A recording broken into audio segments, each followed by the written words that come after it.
Radhe Radhe everyone, आप सभी का हमारे चैनल में बहुत बहुत स्वागत है। आज की वीडियो में आप सभी के साथ शेयर करूंगी माघ मास की पूर्णिमा में आप किस तरह से पूजा कर सकते हैं। तो माघ मास की पूजा विधि तो मैंने आप लोगों के साथ बहुत पहले शेयर कर दी थी, लेकिन पूर्णिमा पर आपको किस तरह से पूजा करनी है। तो पूर्णिमा की जो पूजा है बहुत ज़्यादा विशेष है, इसीलिए मैं आप सबके साथ शेयर कर रही हूँ। अगर आपने पूरे माघ मास में सुबह स्नान किया है, रोज़ पूजा की है, तो आपके लिए बिल्कुल अनिवार्य है पूजा करना पूर्णिमा पर। तो आपको पूर्णिमा पर अवश्य पूजा करनी है। अगर आपने नहीं भी किया है स्नान, तब भी आप पूर्णिमा पर पूजा अवश्य करें, क्योंकि पितरों की शांति के लिए माघ मास का जो मंत्र होता है वो विशेष माना जाता है। तो सबसे पहले हम कलश स्थापना कर रहे हैं।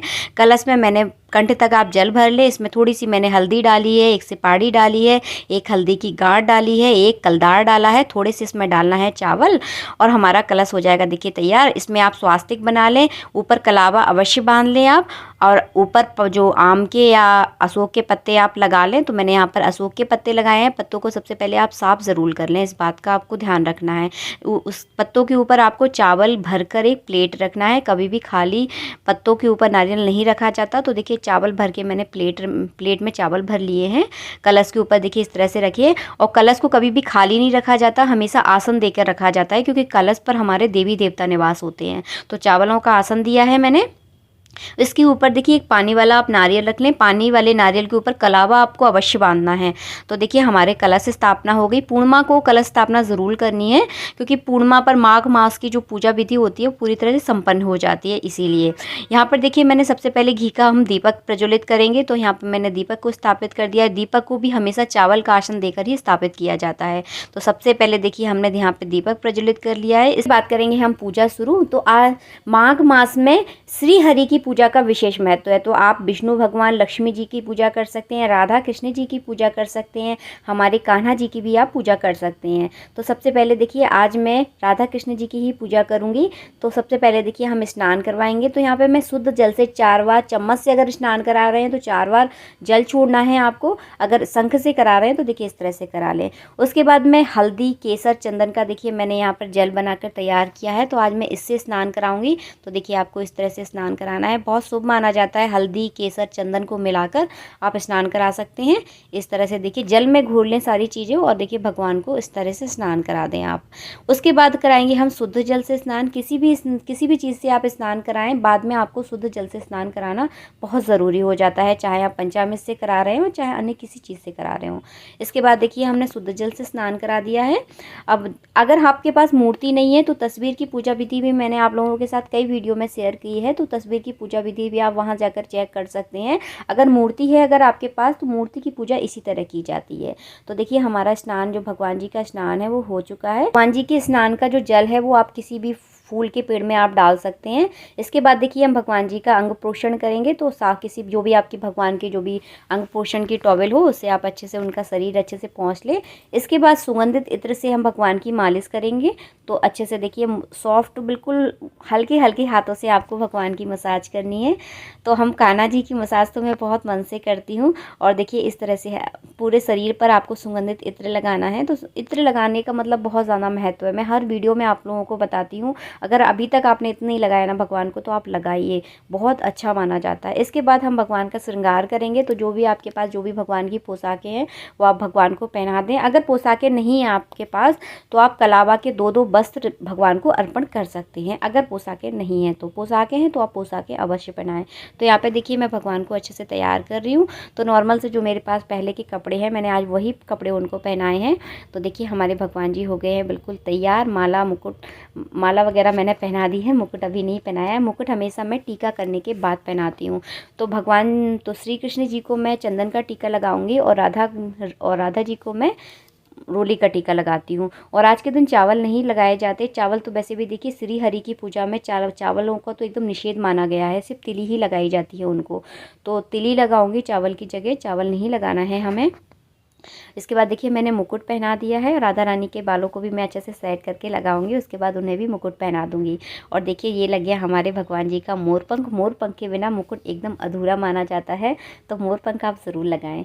इसके सबसे पहले देखिए आपको पूजा स्टार्ट करने से पहले सबसे पहले क्या है, हमें कलश का पूजन करना है। तो एक पुष्प ले लें, पुष्प में रोली चावल लगाकर सबसे पहले कलश पर पूजन कर लें। उसके बाद देखिए आपको दीपक का पूजन करना है। तो इस तरह से लाइन बाई लाइन आपको पूजन करना है। सबसे पहले भगवान का पूजन नहीं किया जाता, सबसे पहले आपको कलश पूजना है, उसके बाद आप दीपक का पूजन कर लें, उसके बाद करेंगे हम भगवान का पूजन। तो इस तरह से किया जाता है। तो पूजन में आपको कुछ नहीं करना, एक पुष्प लेना है, पुष्प में रोली चावल लगाकर कलश पर छोड़ देना है भगवान का ध्यान करते हुए। उसके बाद दूसरा पुष्प लेना है, उसमें रोली चावल लगाकर दीपक पर छोड़ देना है, तो आपका दीपक का पूजन हो जाएगा। और देखिए फिर उसके बाद भगवान जी पर आप पुष्प चढ़ा दें और इसके बाद धूप दीप दिखा दें भगवान जी को। कलश को भी दिखाना है आपको और भगवान जी को भी धूप दीप दिखाना है। तो इसके बाद देखिए आप तिली ज़रूर चढ़ाएं। माघ मास में तिली का विशेष महत्व माना जाता है, बहुत महत्व है तिली का। तिली इस दिन आप दान भी कर सकते हैं, तिली का कुछ अच्छा सा मीठा बनाकर गरीबों को भी दान कर सकते हैं। तो बहुत महत्व है तिली दान करना, खाना और चढ़ाना, दोनों तीनों का ही अपना ही विशेष महत्व माना जाता है। तो तिली आप भगवान पर अवश्य चढ़ाएं। पूर्णिमा के दिन आपको मीठा ज़रूर बनाना है, हो सके तो ब्राह्मण भोज आज के दिन आप अवश्य कराएं। ब्राह्मणों को भोज आपको आज के दिन अवश्य कराना है। ब्राह्मण भोज इसीलिए कराया जाता है, अगर माघ मास में आपने पूरे महीने पूजा नहीं भी की है, अगर की है तो अच्छी बात है, अगर नहीं भी की है तो आप पूर्णिमा पर अगर पूजा करते हैं तो पूरे माघ मास का जो फल होता है वो आपको प्राप्त होता है। और पूर्णिमा पर अगर आप जो भी आप दान पुण्य करते हैं तो उसका फल आपको ज़रूर मिलता है, इसीलिए आप पूर्णिमा पर पूजा अवश्य करें। और पूजा में आप तुलसी जरूर चढ़ाना है, क्योंकि श्री हरि की पूजा में तुलसी जरूर चढ़ाई जाती है। आप जो भी भोग लगाएंगे भोग में भी आपको तुलसी अवश्य डालनी है। देखिए इस तरह से हमें पूजा करनी है। पूजा करने के बाद आप गुलाल, अबीर, हल्दी और कुमकुम, ये सारी चीज़ें और सिंदूर, ये सारी चीज़ें आपको ज़रूर चढ़ाना है। तो देखिए हमने गुलाल चढ़ा दिया है। अब इसके बाद देखिए हम हल्दी चढ़ाएंगे। अबीर देखिए इस तरह का होता है, बहुत सारे लोग मुझसे पूछते हैं कि अबीर कैसा होता है। तो अबीर इस तरह का होता है, आपको मार्केट में आसानी से मिल जाएगा, जहाँ पूजा पाठ का सारा सामान मिलता है वहीं अबीर भी मिल जाएगा आपको। इसके बाद आप चाहें तो ड्राई फ्रूट का भी भोग लगा सकते हैं। तो इस तरह से आपको भोग लगाना है। पूर्णिमा के दिन आपको अपने घर में अच्छे से पकवान बनाना है, अपने देवी देवताओं का भोग आप अवश्य लगाएं, क्योंकि माघ मास का जो महीना होता है पितरों के लिए भी बहुत ज़्यादा विशेष माना जाता है। तो आज के दिन अपने घर में आप पितरों के लिए हवन जरूर करें। पूर्णमास अमावस्या और पूर्णिमा पितरों के लिए तो वैसे भी बहुत ज़्यादा महत्व मानी जाती है। तो आप पितरों के नाम का भोग आप ज़रूर लगाएं, यानी पितरों के नाम की जो थाली होती है वो पितरों के नाम को आप ज़रूर अर्पण करें। और देखिए श्री हरि की पूजा आपको इस दिन ऐसे करनी है। तो बहुत ही सरल विधि से मैंने आपको बताई है श्री हरि की पूजा करने की विधि।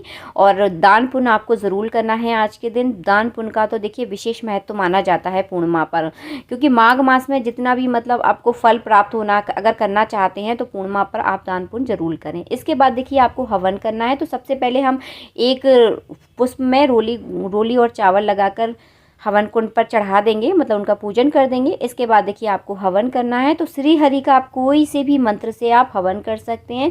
माघ मास में हवन का विशेष महत्व माना जाता है। वैसे तो देखिए डेली हमें हवन करना चाहिए माघ मास में। अगर आपने डेली हवन नहीं भी किया है तो माघ मास की पूर्णिमा पर आप हवन ज़रूर करें। हवन को वैसे भी बहुत अच्छा माना जाता है। तो 21, 51, 101 आहुतियाँ आप देखिए इस तरह से दे सकते हैं हवन कुंड में। इसके बाद आप मीठे का आपको अवश्य भोग लगाना है। तो जो भी आपने मिठाई बनाई है उसको 5-7 बार अग्नि को आप समर्पित ज़रूर करें, ताकि अग्नि में अगर भोग लगाया जाता है तो कहते हैं कि जो अग्निदेव हैं वो बहुत जल्दी ग्रहण कर लेते हैं। देखिए तिली आपको अवश्य चढ़ानी है। तिली का तो मैं पहले भी बता चुकी हूँ, क्योंकि तिली मतलब माघ मास में विशेष मानी जाती है। तो तिली भी आप ज़रूर चढ़ा दें। उसके बाद देखिए इस तरह से आपको मीठे का भोग लगाना है, जैसे कि मैंने आपको बताया 5-7 बार आप ज़रूर चढ़ा दें। उसके बाद जल लेकर आपको जल से अर्घ देना है। कभी भी जलती हुई अग्नि में जल नहीं डाला जाता है, अर्घ देकर आप साइड में डाल सकते हैं। इसके बाद देखिए आपको आरती करनी है श्री हरि की।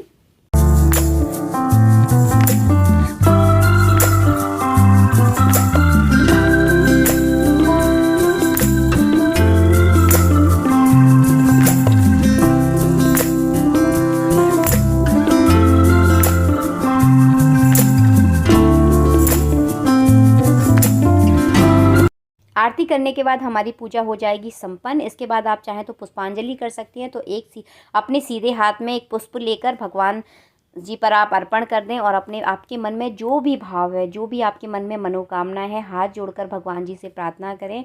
भगवान करेंगे तो बहुत जल्दी वो पूरी हो जाएगी आपकी मनोकामना। तो माघ मास की पूर्णिमा पर आपको इस तरह से पूजा करनी है। आज के दिन देखिए ब्राह्मण भोज का विशेष महत्व है, तो किसी भी एक ब्राह्मण को आप खाना ज़रूर खिलाएं और दान पुण्य भी आप आज के दिन अवश्य करें। देखिए जितनी आपकी श्रद्धा है उस हिसाब से दान आप कर सकते हैं। तो आपकी अपनी श्रद्धा के अनुसार आप देख लें कि आपको क्या दान करना है।